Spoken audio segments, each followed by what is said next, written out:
And this week. So we'll try to find somewhere else this week. Candy would probably my favorite.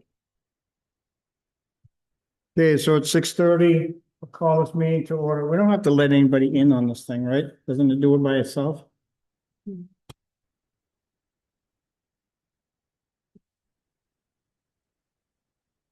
Chairman's comments, I have none. Do you have anything, George? I have none.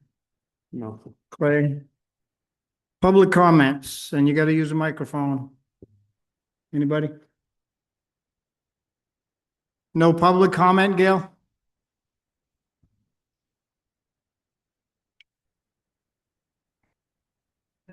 What's going on with the Marsh place? Their a ZBA meeting is set up for the 30th. The 30th of April, yes, which is, no, that's a meeting. Yes. It hasn't been posted, I don't think. I normally read. I know that Emily's on vacation. I don't know if she's home yet or getting home soon. Okay, but okay. I'm sure it will be posted before the Okay, good. meeting. Thank you. That's all I wanted to know. Yeah. Thank you. Yeah, because today's 28th, so Thursday. Thursday. She got back yesterday? So I'm sure she'll be posting it. Old business, nothing under code enforcement. We have nothing under update on complaint wing. Update on complaint Hudson Road, Rowe. Me and George did talk to the lawyer on Monday last week. I think, yes. And he's gonna look into a couple of things and get back to us. Update on complaint Lynch. Playground swing set, no update. I brought it over to recreation and they're gonna see if we can find a place for it or what we want to do with it once we do get it. Safety committee, we'll put that one off. New business, Village Green, no parking signs on Firehouse Lane, Gail. Yes, thank you for hearing this out. I was so surprised that I have no objection to having the no parking signs on the Birchwood Inn sign, but we need them on both sides of that road. Firehouse Lane is very small. You cannot park a car there. And in fact, if you look at it, if you look at the town common side, already the edge is being degraded by cars driving down, to say nothing of parking. If they want to park, they've got to get up onto the grass. That's wrong. We cannot have people invading the town common in that way. It will make it very unattractive. This is wrong. So why can't we have no parking signs on both sides of Firehouse Lane? We used to have it on the town common side and then you took them away. So can they now be reinstated? That's the question. Anybody else have any comments on that? Amy, need a microphone.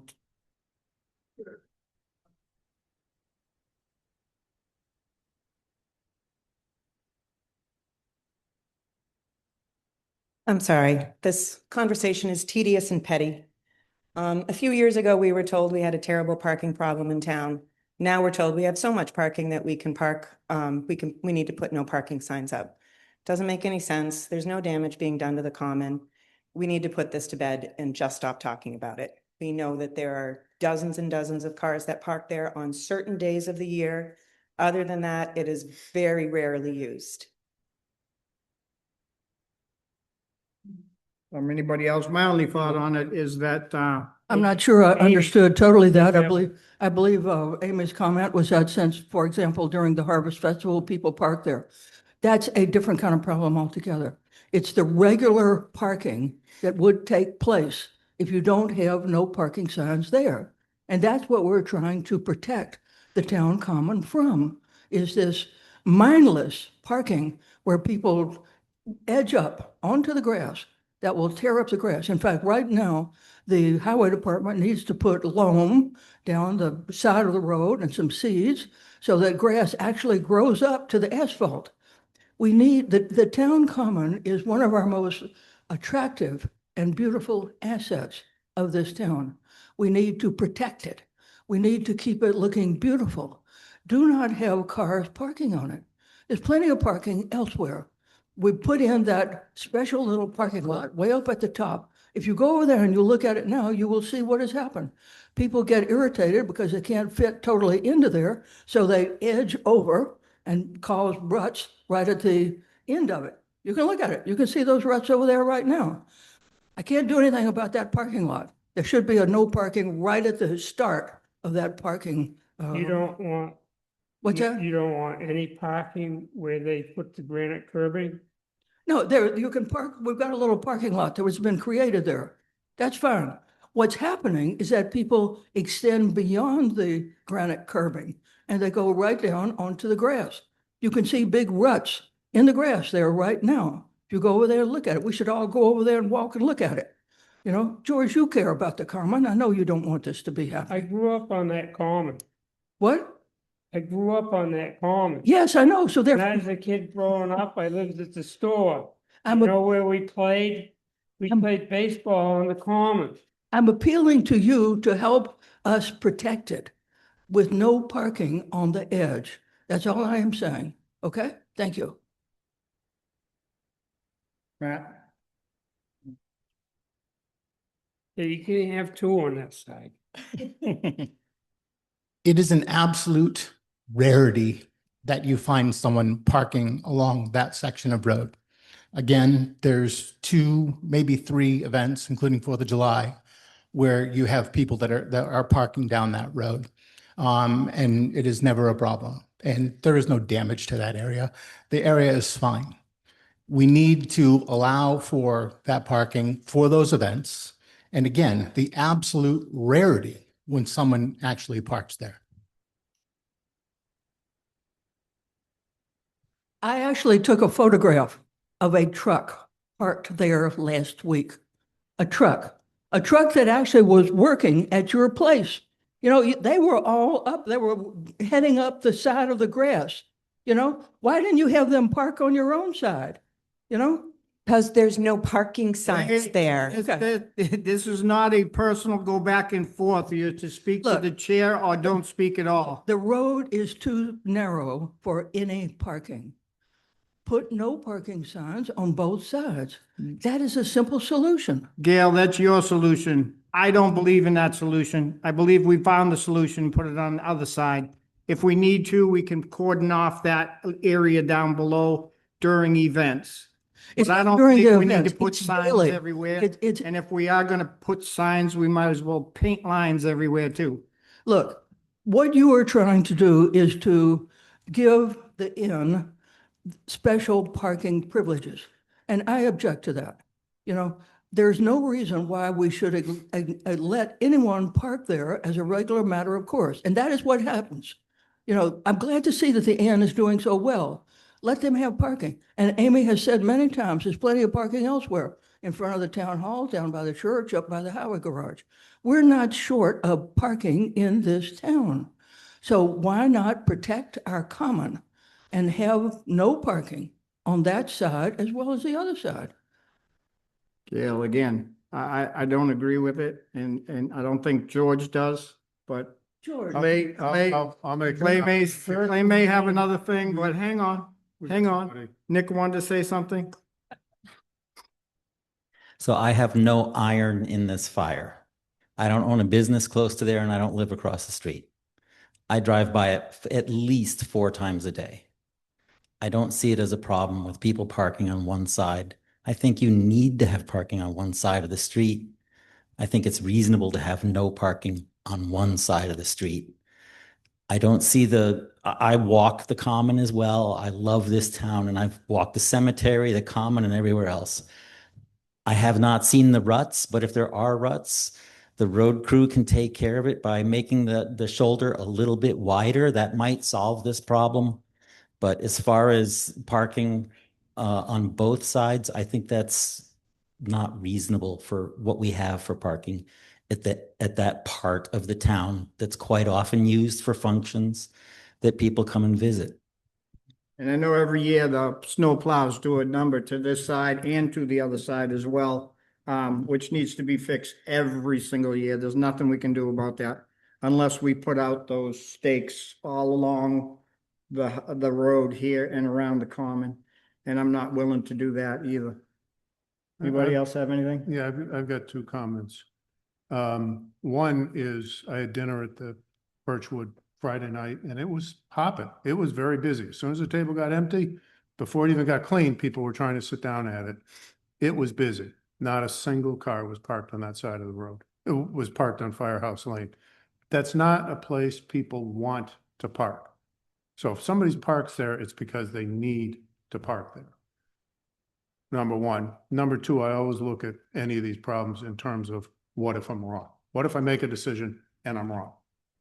And I look at this and I say, if we put up parking signs and we don't need to, then it's going to be a chronic problem. It's not really going to protect the grass.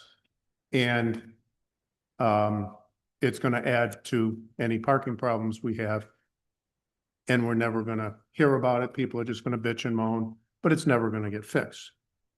On the other hand, if we don't put parking signs up, and we should, which is the other mistake, other potential mistake, then people are going to notice, people are going to complain, we're going to go, oops, wicked sorry, made a mistake, and then we'll put the signs up. I think it's safer not to put the signs up because there's been one truck there for construction, and if a construction truck needs to park somewhere for access, they're going to do it no matter what the signs say.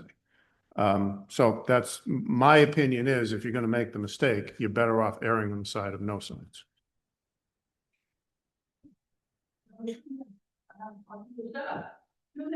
No, That's what you're saying. no, that is not what I'm saying. And here's why. Because on the other side, it's a safety issue. Somebody getting hurt is a lot bigger problem because if the grass gets damaged, then you put the parking signs up, year later, everything's fine.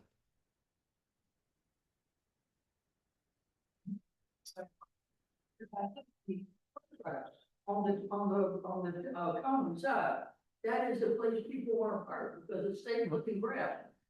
What is the need to park there? There's plenty of parking elsewhere. You're not saying there's a need to park there. What you are requesting is that we preclude ever parking there. The 2 or 3 times a year when it comes in handy, which is when I think people park there, because I've never seen anyone park there. Harvest Festival, you've seen somebody, but in the course of normal business, you never see anybody parking there. You're equating a safety issue with grass. I don't. Hey, I didn't still, equate it to a safety issue. so we can argue about this all night long. It's not going to get us anywhere. We can argue about this all night long. You're not going to change the board's mind where we stand, so.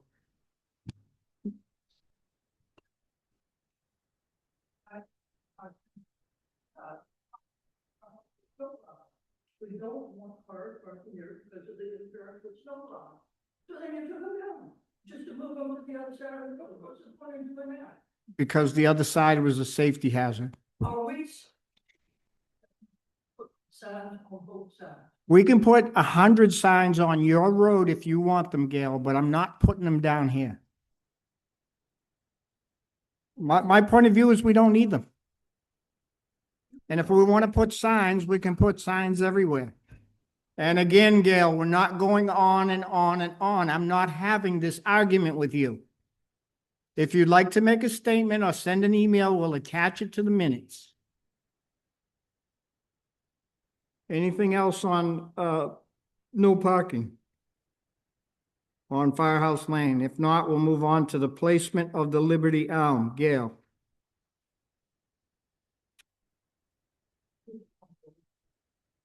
You go. Gail, turn the microphone on. I shut it off to save the batteries.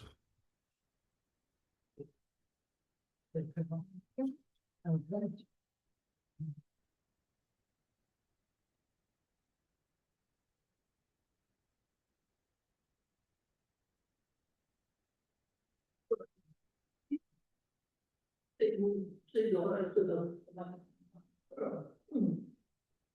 How you turn it on? Is that on now? Yep. Yeah. Okay.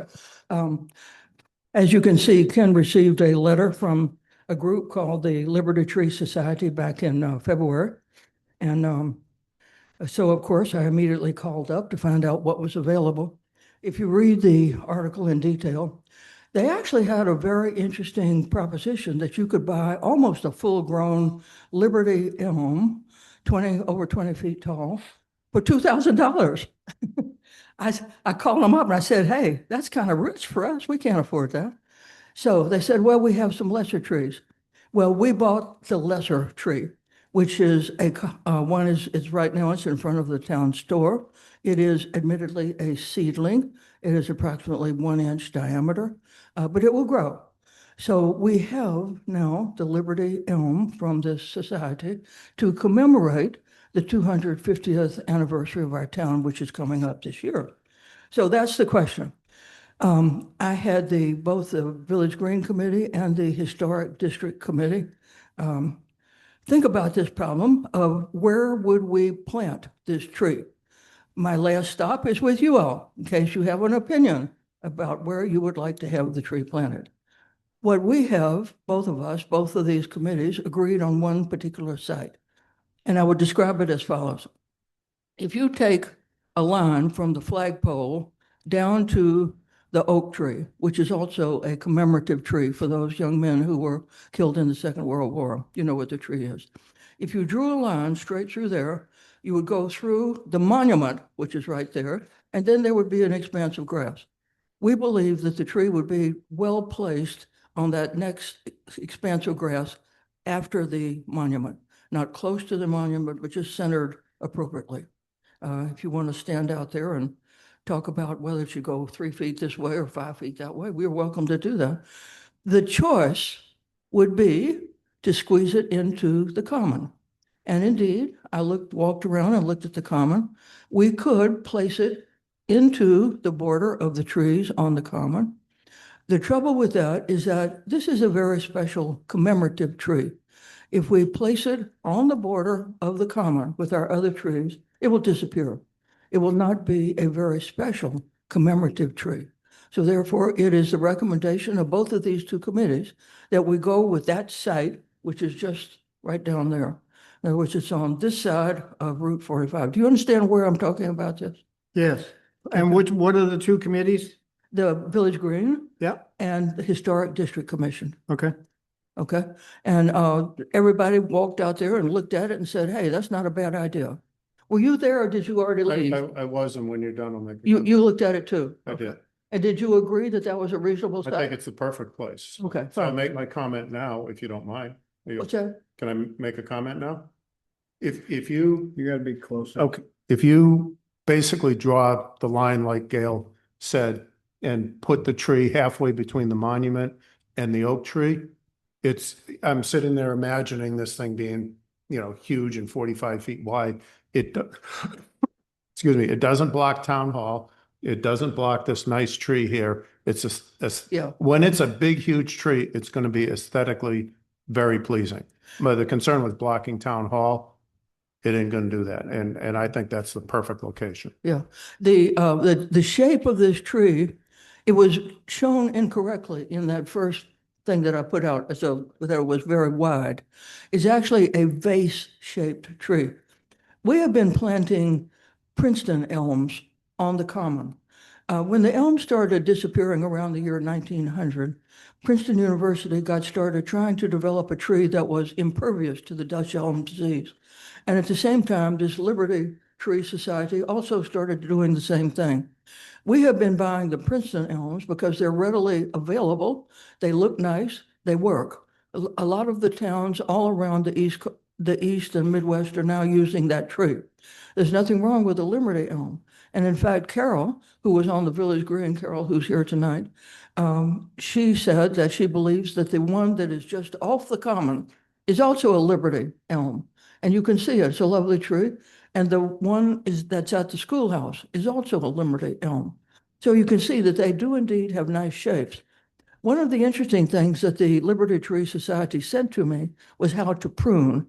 And in fact, we have not pruned these trees correctly.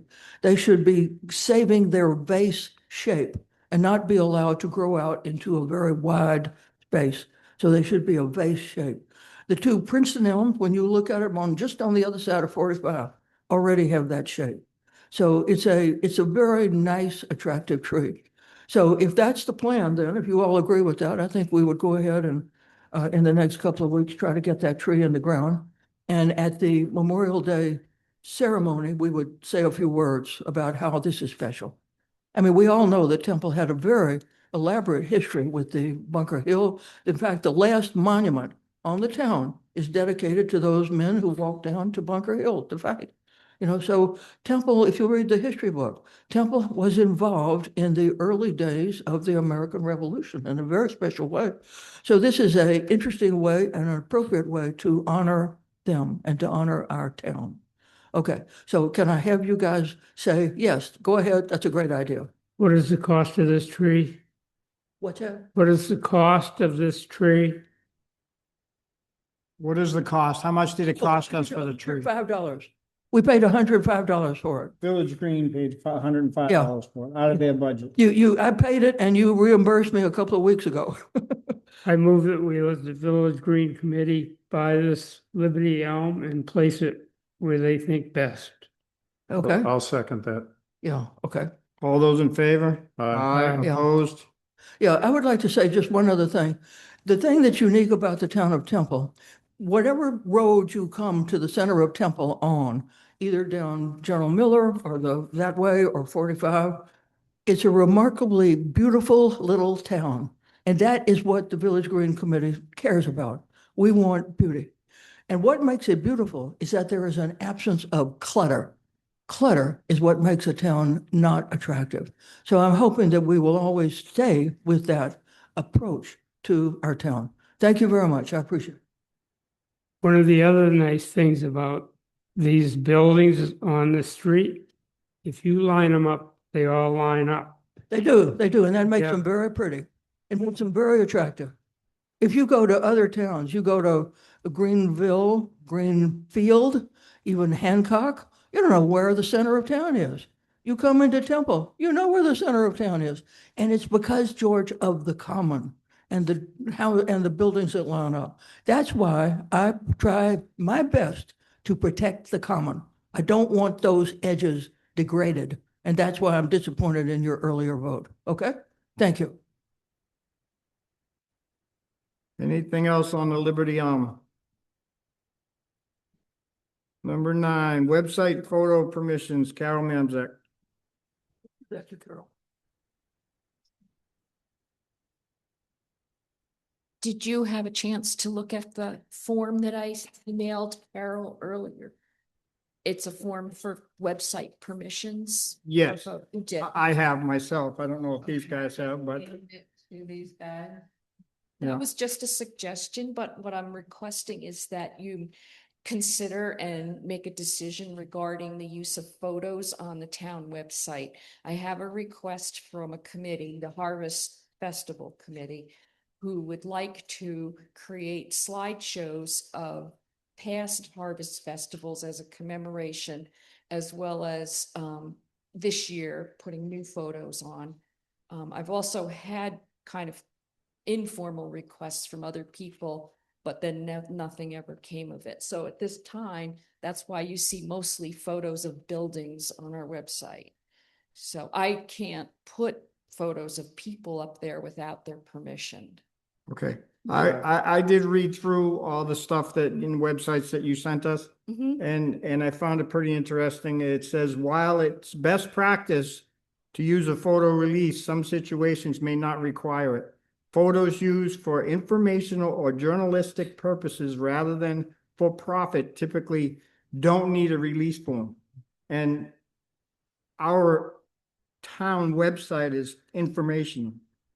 So it's not, and we're not for profit. So I think it's something that we have to go and ask Already did, the NHMA. already did. Okay. So I'll read my email to them and their response. We're currently discussing whether or not we need photo release forms to publicly post photos, website, annual report, etc. I'm thinking that it's appropriate to get release forms for individuals. pose pictures, kids in an activity, etc. On the other hand, it seems overly burdensome for crowd pictures such as a wide angle view of Harvest Festival, etc. What are your thoughts? The answer was from one of their attorneys, Christine Johnson. This is a great question. Although the risk of liability is somewhat reduced when you're using photos for a non-commercial purpose, the best practice is still to obtain a signed release if you're going to use someone's individual photo on your website or town report or other town materials. If you're using posed shots, I definitely recommend obtaining releases. However, general candid and wide angle shots taken at public events usually don't require a release. The theory is that no one has a reasonable expectation of privacy at a public event. So the use of a person's image while in a public setting for non-commercial purposes should not violate their rights.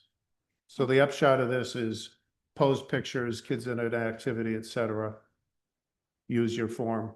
Don't worry about it if it's just a general shot. That's what I got from this. And I can, Carol, I don't know if you want to put these with the meeting minutes, this email and response, but we can do that. So that's the feeling of the board then that, That's my Okay. feeling. I don't know how these guys. and the reason it's more pressing is because of AI. And I am really concerned with what could happen if someone's photo goes up there and they did not have a chance to sign a release and say no, and then it's used in some other way by AI. I'm not I sure think that- it's a great idea, Carol. I think getting release forms where practical is a good idea. Okay. But I also say, everybody's carrying a camera in their pocket now. Everybody's shooting pictures of their dinner and everything else. And they're posting all that stuff online. People's pictures are up there. If someone's going to use it maliciously, that's on them. Well, if it comes from the town website, it's on us. So- Well, if it's, according to the attorney, if it's a general shot, it's not practical to get it, and we don't have liability there. Okay, so what you're saying then is if they send me a set of pictures to make a slideshow, if it's group shots, that's fine, but if it's a shot of an individual, then I should have a signed form for that. That's what I read. That's the way I read it. All right. And, If it's posed, and that's, especially if it's everyone posed. feels that way. I do. I mean, we have to go by what NHMA, I mean, we could Right. go ask the lawyers as well, but that costs money, but NHMA is our go-to first from, most of our. Okay. Great. Well, thank you. And thank you for taking the time to get some legal advice on that. Thank you. I think we should move to let Carol come up. She gave us one? Yeah, she gave Yeah. us one if she feels the need to use it. I so move. But I don't think, that we need to have a vote on that. I think it's, Just let her do it then? yeah, just let her do it. And I mean, if it comes down to it, we have her back. It's our website, so. All right, anything else on that? Number 10, West Road. Suggestions to add more speed signs and the cost of line painting. Pam wrote us an email and wanted to discuss this.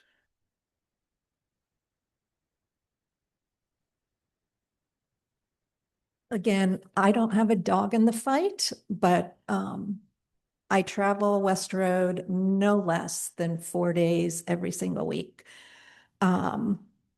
I'm on it a lot.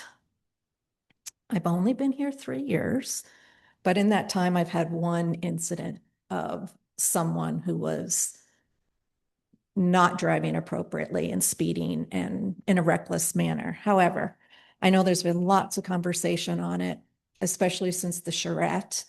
And I have read where we're contemplating a grant that will paint lines on the side of the fog lines.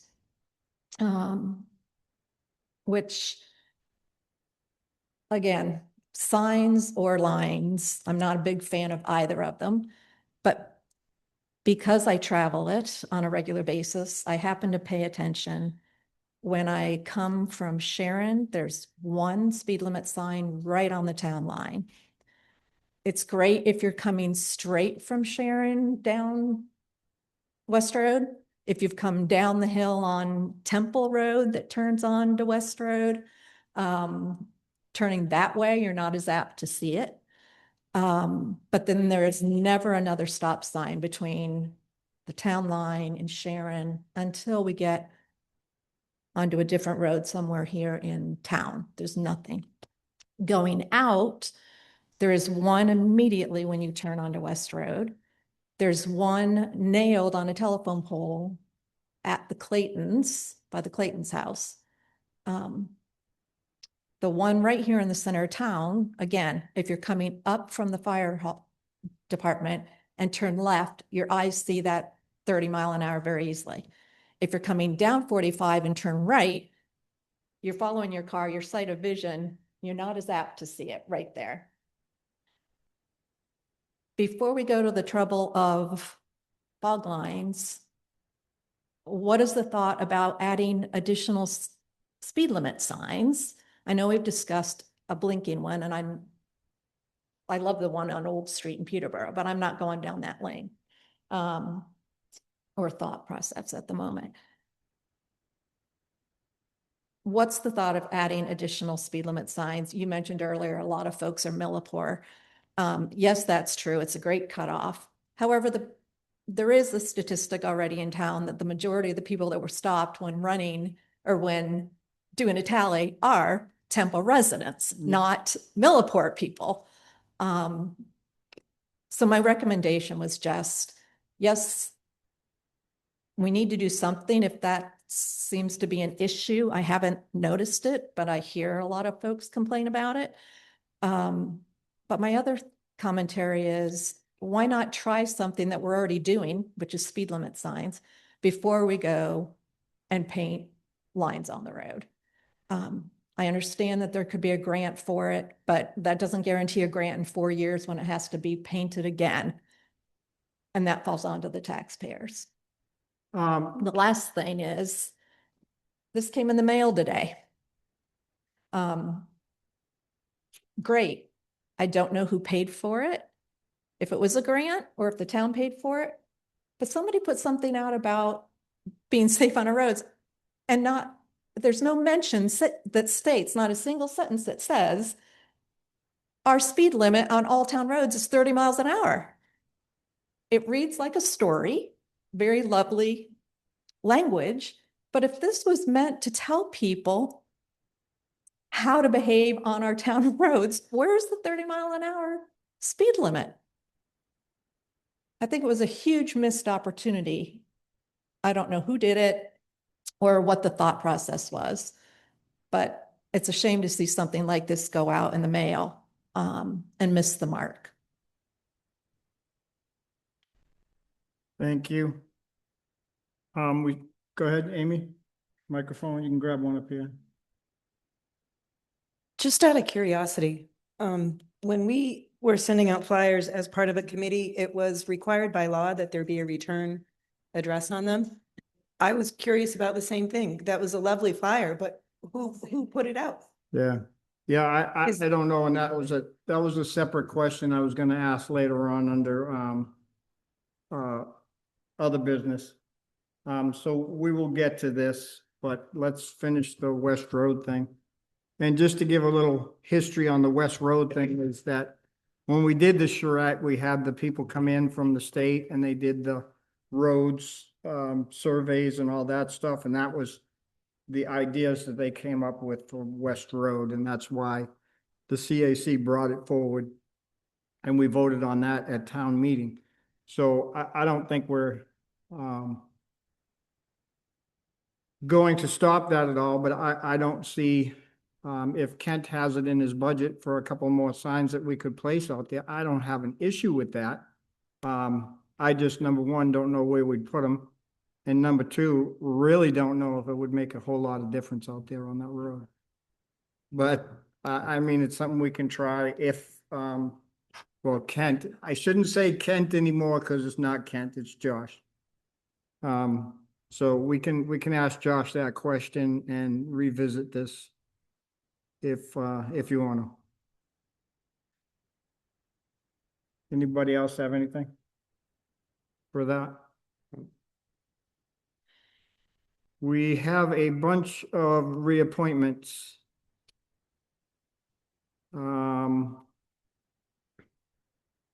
We have Carol Mamczak to Village Green, Gail Cromwell to Village Green, and Felicia Sartell to the Village Green Committee for all 3-year terms. Can I get a motion? I so move on all 3 of those. I second. All those in favor? Aye. All those opposed? Ayes have it. We have another reappointment, Lori Sherburne to the Historical District Commission for a term of 3 years.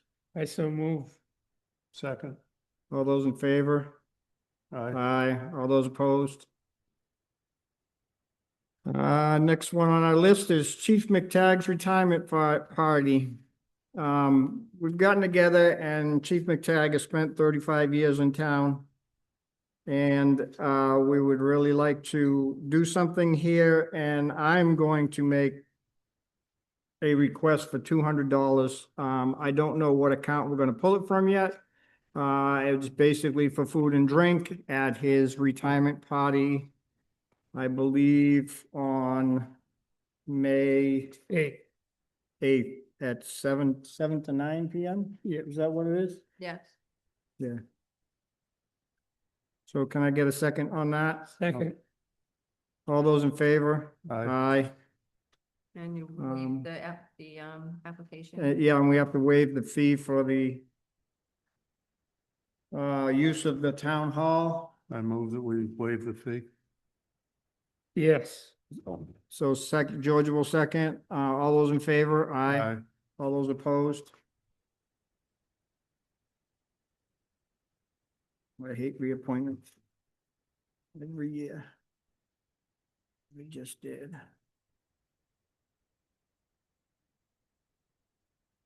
Okay, junkyard permit Leighton Lane. We went up there Thursday and did an inspection. Gave him the go-ahead until next year when we have to do it again. More of an informational thing, but we have to vote to sign his operator's license for a junkyard. I move that we sign his operator's license for a junkyard. I'll second. All those in favor? Aye. Opposed?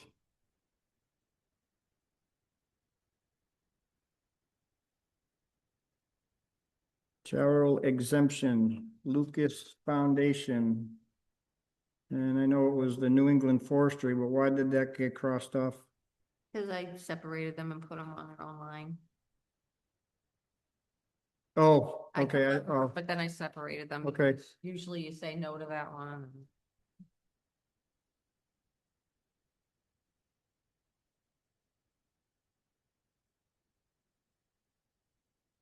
That's for the junkyard. So as far as Lucas Foundation, the exemption is 75%, and according to our assessors, I recommend the same exemption be approved. The database has previously been adjusted pursuant to the above, and therefore no changes are needed to be made. It's the same exemption that we do for Second. them. And So, this just comes from me being new to the board. Why is there an exemption? they're Why they- a home for, I don't know how to say it politically correct. They have some mental Oh, okay. and brain injuries type things, and they Great. they That take makes care of them in the 4 houses that they have. Okay. So I need a motion and a second. Motion made. I'll second. All those in favor? Aye. All those opposed? Review charitable and exemption for New England forestry. Now, this one comes up every single year, and every single year we deny them. With no known access noted on the assessment card. It's not actively used and occupied directly for that purpose. For these reasons, I recommend this application be denied. And we do this one every year as well. You need a second on that? Yep. I'll second it. All those in favor Aye. of denial? Just to make it crystal clear. Review religious exemption for Temple Congregational Church. And we do this, this entire property appears to be in use and occupied for their religious purposes, and I recommend the religious exemption be granted at 100% for the parcels. I'll second. All those in favor? Aye. Aye. All those opposed? Nay. Next one is Jetta Grove.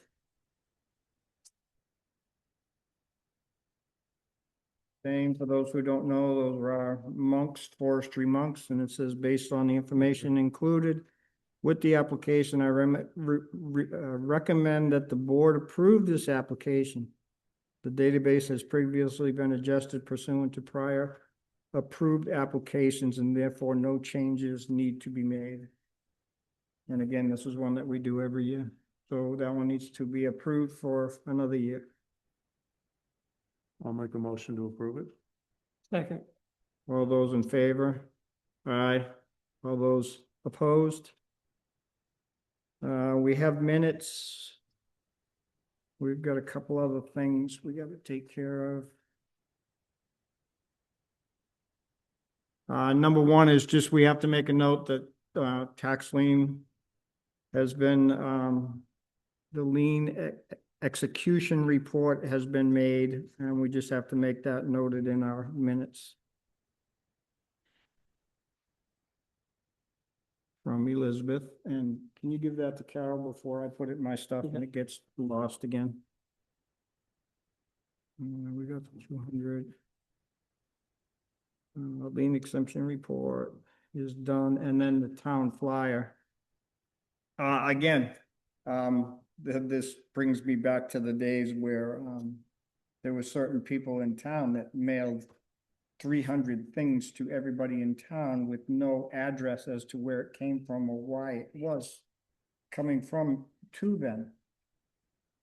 So I suggest that we find out who does this and make sure that, or if we need to, we make a policy that if any town committee is going to send out any kind of flyer, it has to be addressed from that committee to the town residents.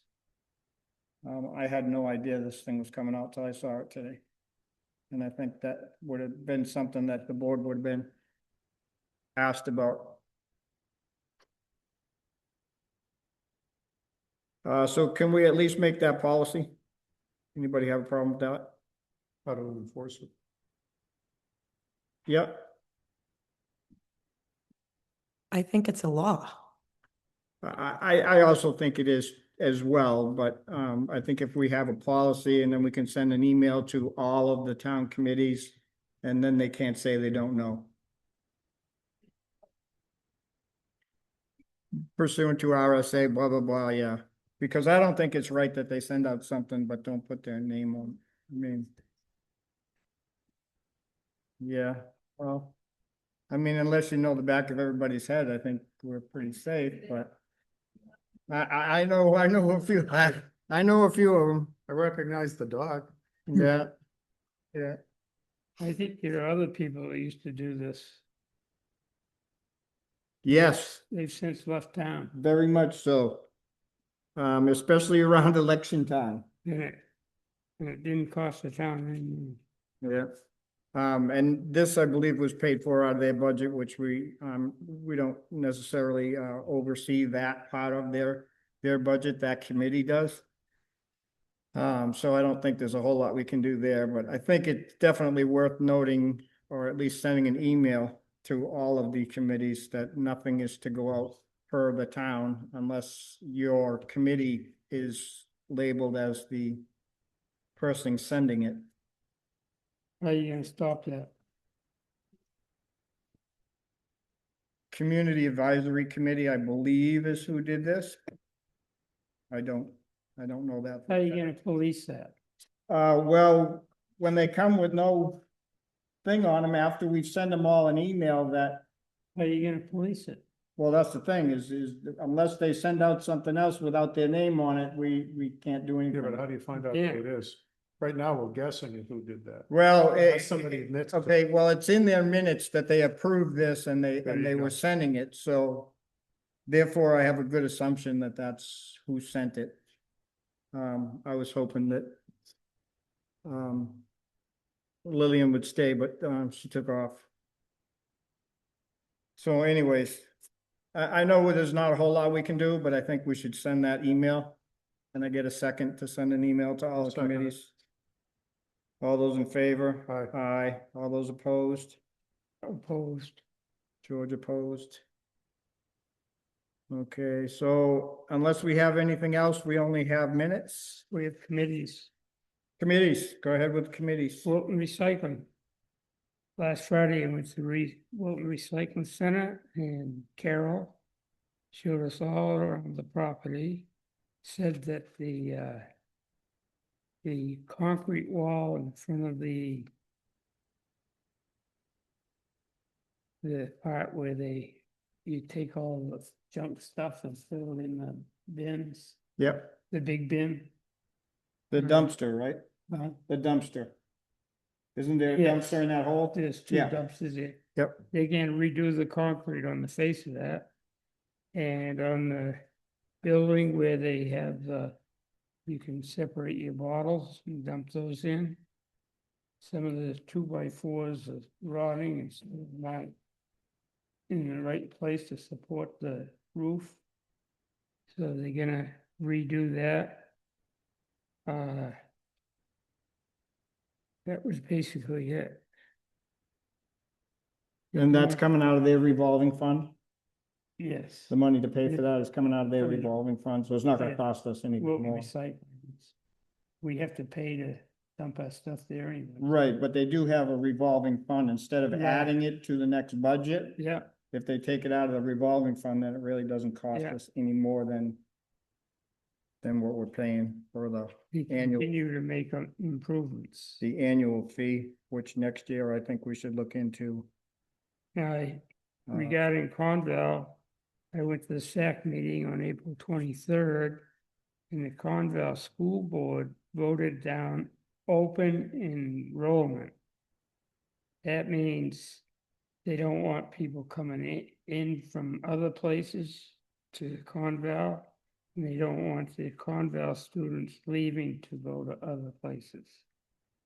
And should a student want to go to another school district, it would be the parents' expense to do so.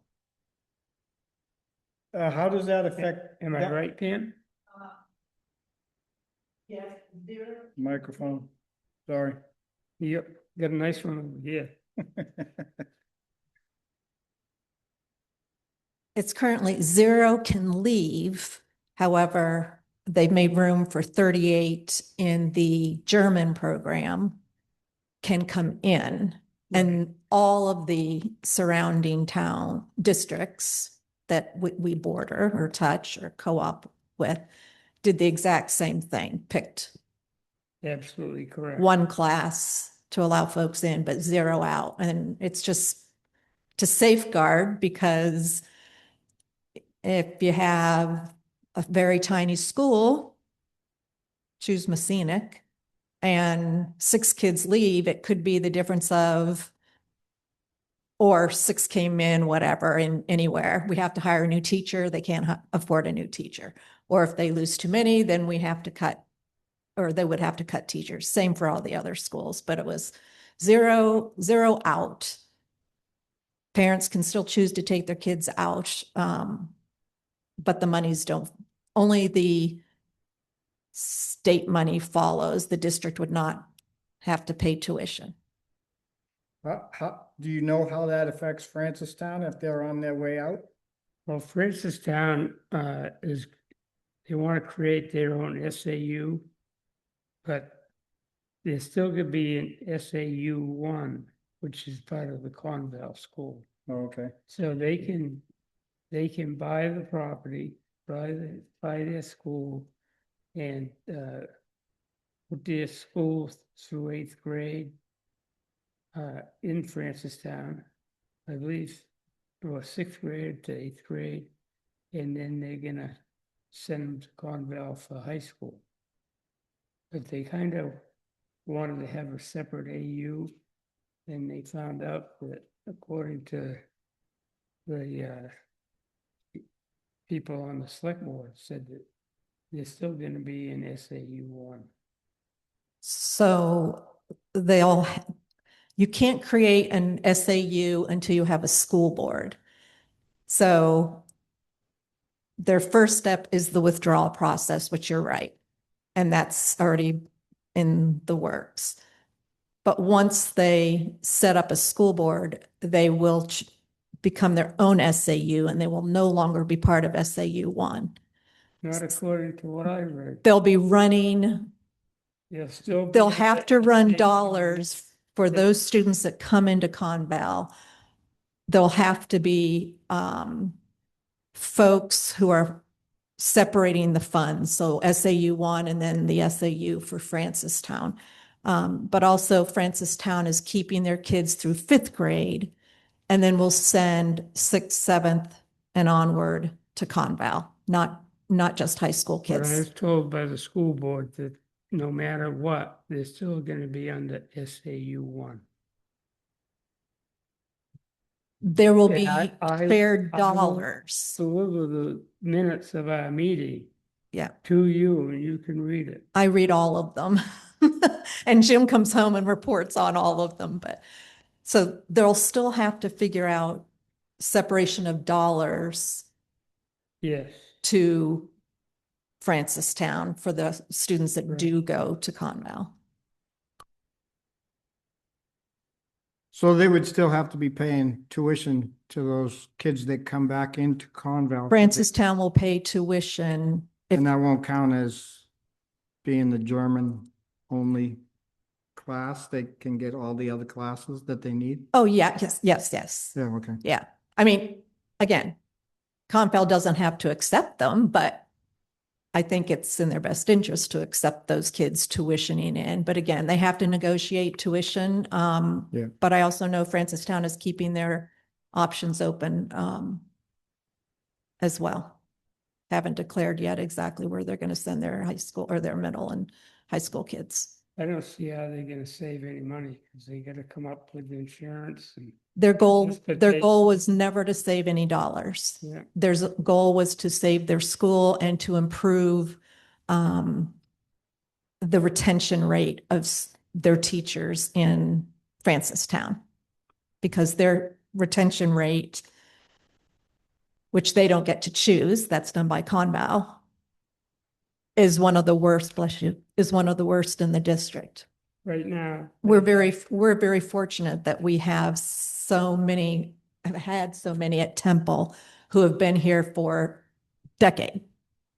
Right plus. now, Francistown has 4 less students than Temple does Yep. in the elementary.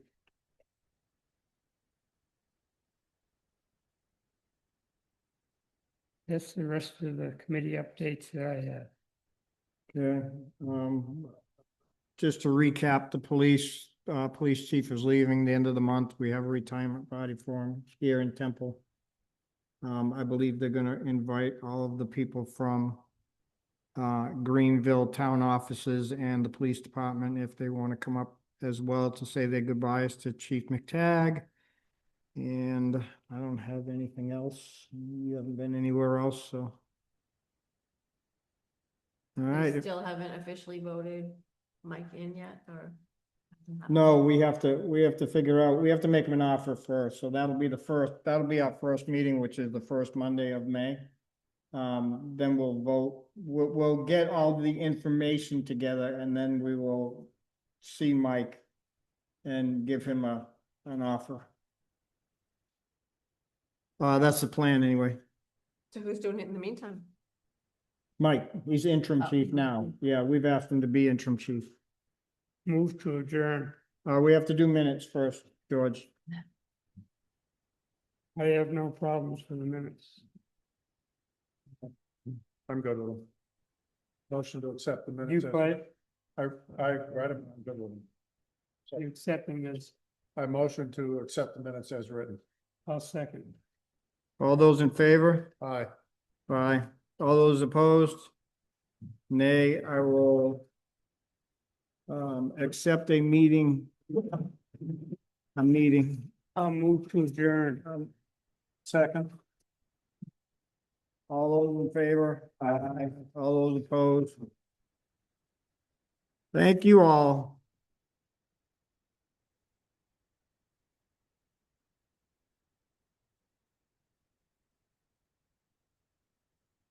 Hey, kids, that's my job.